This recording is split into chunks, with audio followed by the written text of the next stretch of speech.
La CPI réclame une enquête complète, indépendante et publique des Nations Unies au Darfour.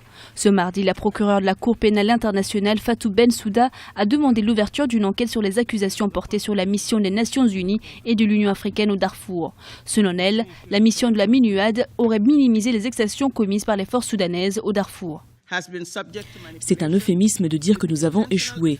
La réalité est que le processus judiciaire de la Cour pénale internationale ne peut avoir lieu sans arrestation. Les suspects du Darfour sont toujours en liberté et aucune des mesures significatives n'ont été prises pour les arrêter et les traduire en justice. Pour être clair, la Cour n'a pas le pouvoir d'arrêter des accusés. Il est de la responsabilité des États et d'autres accusés de se rendre à la Cour pénale internationale. Dans son rapport, la procureure dénonce en particulier les attaques contre les civils. Elle a également fustigé l'incapacité du Conseil à faire appliquer ses résolutions et à faire arrêter les responsables soudanais inculpés par la CPI, dont le président soudanais Omar el-Béchir. Aujourd'hui, nous sommes dans la même position que 2007. La situation n'a pas changé, c'est une triste réalité.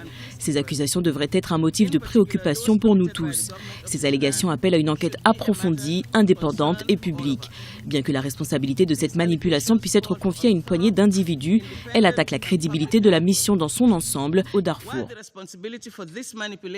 Plusieurs pays membres, dont la France et le Royaume-Uni, ont soutenu cette demande d'enquête, mais pour l'instant, les Nations Unies ont seulement promis le réexamen de la demande d'enquête et la révision stratégique de la MINUAD afin de focaliser la mission sur la protection de la population soudanaise. Le Conseil de sécurité doit évaluer les premiers résultats de cette réforme avant de renouveler le mandat de la MINUAD en août 2014.